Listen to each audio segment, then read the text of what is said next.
Welcome to another episode of Rob Wright's Gen X Pop Culture, and on today's show, we're going to talk about The Breakfast Club, a comedy from the 80s that you may have seen before and may know well. Today, I'm going to tell you a little bit about the production of the movie. I'll tell you some interesting stories about the casting.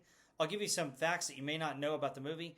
We'll go over some deleted scenes, and finally, I'll give you my top 5 scenes from the movie. So let's get into the production.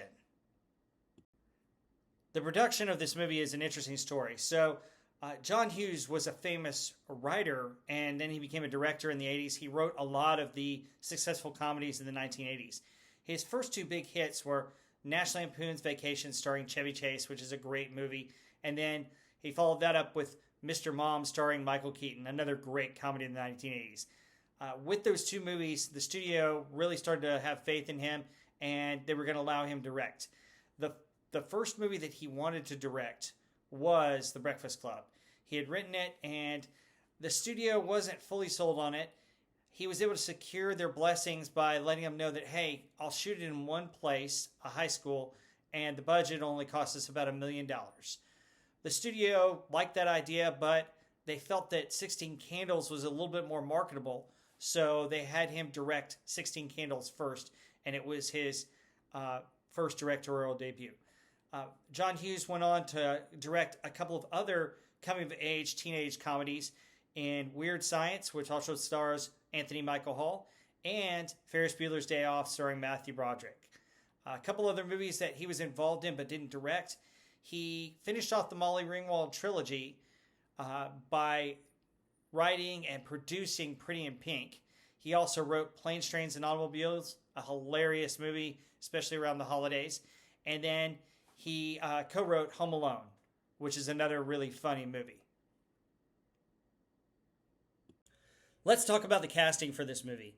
So, The Breakfast Club is considered a Brat Pack movie, and the Brat Pack was coined by a journalist to describe all these actors that were in their 20s playing these coming-of-age teenagers in teenage movies and coming-of-age 20-year-old adults in some of these movies as well.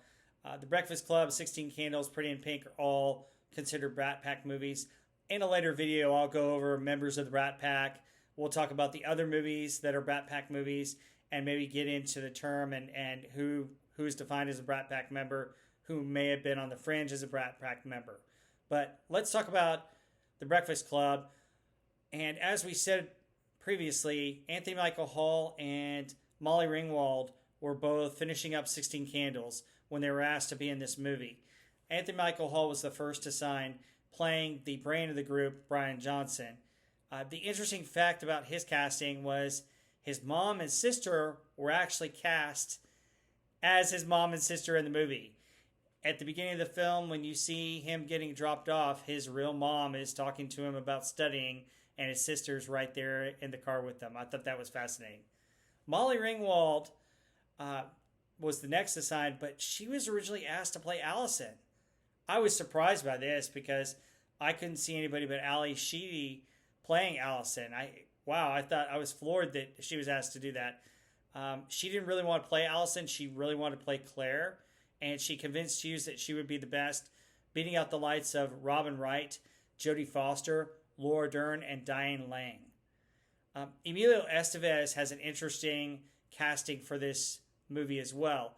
He was originally cast as John Bender, which is surprising. I don't know if I could see that, but Hughes had trouble finding someone to play the jock Andrew Clark, and Emilio Estevez fit that bill a little bit better and was cast as Andrew. For John Bender, Nicolas Cage was actually considered for the role, but John Hughes narrowed it down to 3 actors: John Cusack, Judd Nelson, and Alan Ruck. Hughes originally cast John Cusack in the role, which surprises me. I don't know if I could see John Cusack in the role, particularly since Judd Nelson was so good in it. John Cusack is a great actor, and I think he plays a romantic lead a little bit better than he would have played Bender. And we'll talk more about some of his movies on a later episode. Judd Nelson really rocked this role. He was more intimidating than Cusack, and that's why Hughes cast him. But Judd Nelson almost got fired, which surprised me as well. He took his method acting very seriously, and even when the cameras were off, he was in character, making fun of Molly Ringwald and picking on some of the others. However, the others stuck up for him and convinced Johnny Hughes not to fire him from the cast. Judd Nelson also did a really interesting job with his method acting. He snuck into a Chicago area high school and acted like John Bender, making friends with high school kids and even taking them out for drinks. When the party was over, they dropped him off at his hotel. A very interesting way to method act here on that, and it really sold the part. I mean, I think John Bender, in my opinion, is probably the most memorable character from this movie, and Judd Nelson just nails it. He's great. The janitor has some interesting casting. Rick Moranis of Little Shop of Horrors and the Ghostbuster movies and Honey, I Shrunk the Kids fame was originally cast to play the janitor. And he was going to play Carl as an over-the-top Russian janitor, which, wow, it sounds kind of hilarious, but John Hughes didn't feel that he was a good fit for this role, and the way that he approached the role wasn't right for this film. Although, just thinking about it might have been really, really funny. John Kapelos got the role and is in the film and does a great job as Carl. We'll have more info about that later on. The movie was actually filmed at Maine North High School in Des Plaines, Illinois. There's no Shermer High School. Shermer High School is also in Ferris Bueller. It was actually, the high school actually was located on Shermer Street. So that's where they got the name for Shermer High. But we'll get into some of the facts about the movie right now. Let's talk a little bit more about the facts of this movie. So we already mentioned they were trying to save money by having it at one location. And what they did, because they were at one location, they shot it in sequence. You don't see that in most movies. Most movies do different locations, need different times of the day, different things, so they shoot out of sequence. This one, they shot it in sequence, and the great thing about it is it allowed the actors to improvise. They could improvise lines, movements, and different things. One of the great things that they did when preparing for this movie is they rehearsed for about 3 to 4 weeks, and they rehearsed as if it was a 3-act play, which I found was really interesting. The other interesting thing about the shoot for this movie is that it was shot concurrently with Ferris Bueller's Day Off, which was his next film the next year, because they had the school and they were able to shoot different scenes in the different classrooms. So I thought that was really interesting. The movie has a long extended cut originally that was 150 minutes. Although there's rumors about a director's cut, it has never been released. And unfortunately, we lost John Hughes in 2009, and I don't know if we'll ever see a director's cut of this movie. I hope there's one out there. I would love to see it, because when we get into some of these cut scenes, they'll make you laugh. They'll make you wonder why they weren't kept in the movie. As we mentioned, that the town of Shermer doesn't exist. There's not really a Shermer High School. There's a Shermer Street, but that's about it. In the scene where they all dance, only Molly Ringwald's character Claire was supposed to dance. Molly Ringwald felt a little uneasy about dancing by herself, so John Hughes had the rest of the cast dance with her, and there's a lot of improvisation in that scene, which you can see. The quote at the very beginning of the movie is really interesting. It's a David Bowie quote, and Ali Sheedy told John Hughes that quote and asked that it be used at the beginning of the movie, and that was a cool contribution from her to the film. The original title of the movie was The Lunch Bunch, and another title was Library Revolution. I'm so glad they didn't use either one of those.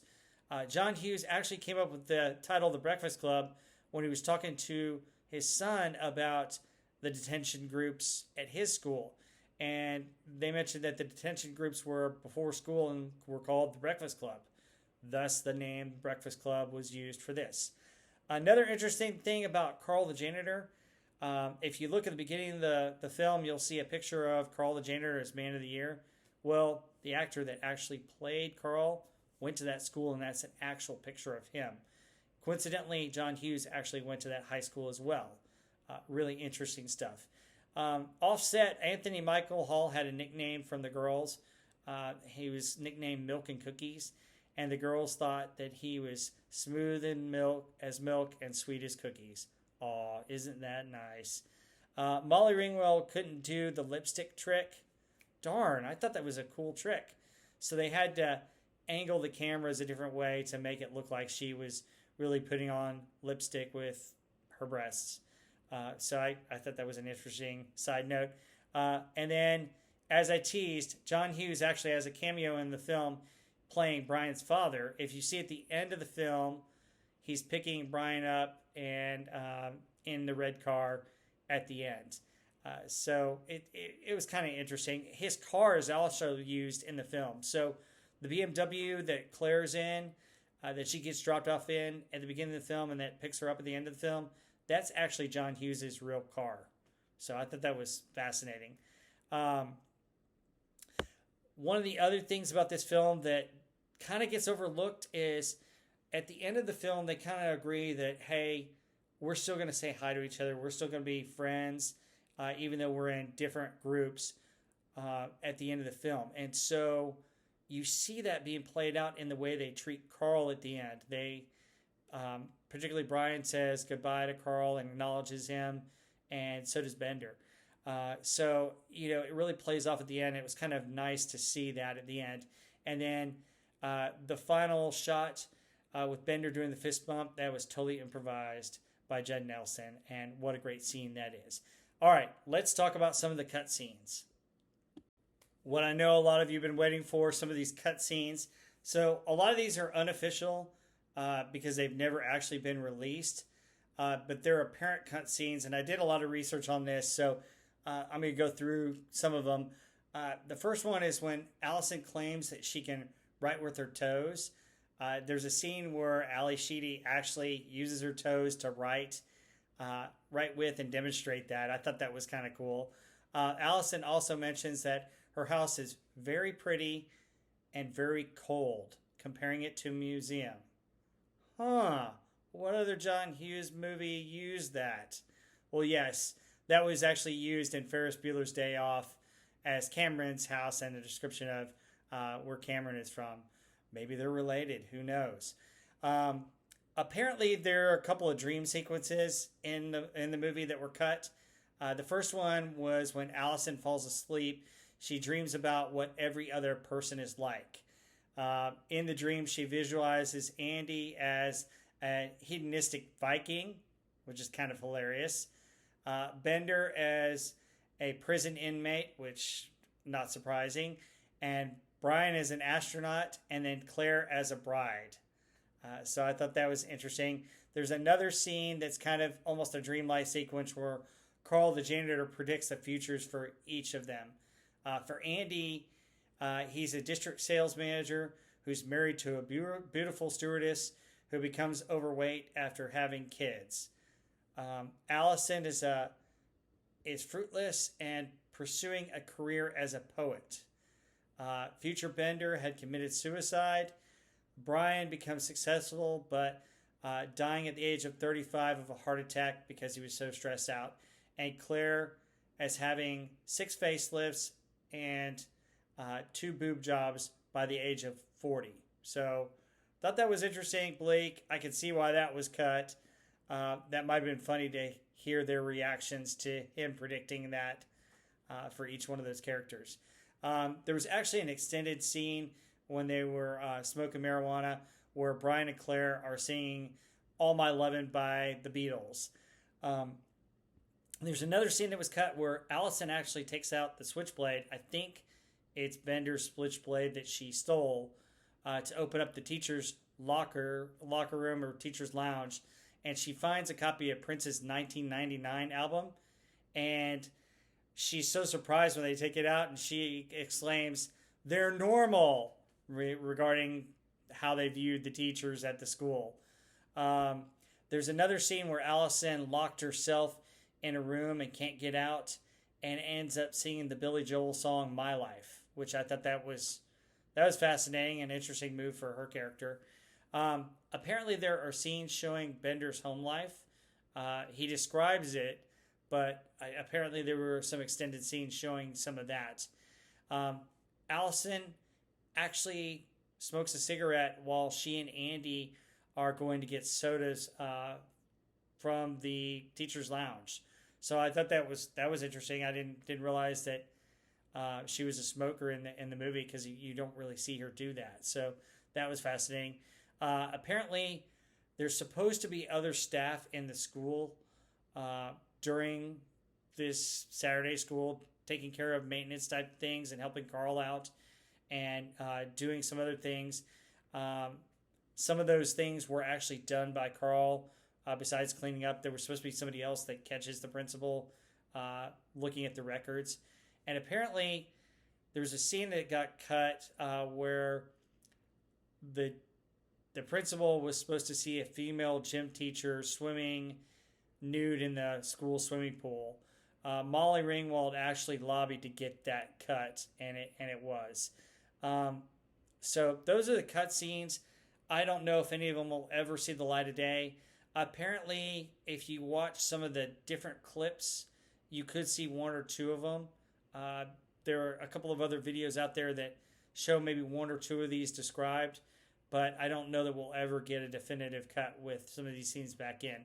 Also, wanted to mention the music. The Simple Minds, Don't You Forget About Me was written specifically for this movie. It was actually offered to Billy Idol, who turned it down, and Brian Ferry, who turned it down. It became Simple Minds' biggest hit in the United States. Great song. Love that song. And it is quintessential Breakfast Club. Played at both the beginning and the end of the movie. Let's talk about some of my favorite scenes. So let's talk about some of my favorite scenes. This movie is a great movie. I highly recommend that you see it if you haven't. It was hard to nail down 5 top scenes, so I've got a couple of runners up. So let's get into this. My number 5 scene is the scene where they're all smoking marijuana and getting high and dancing. This scene's hilarious. Brian is quoting Richard Pryor and trying to catch puffs of the marijuana with his mouth.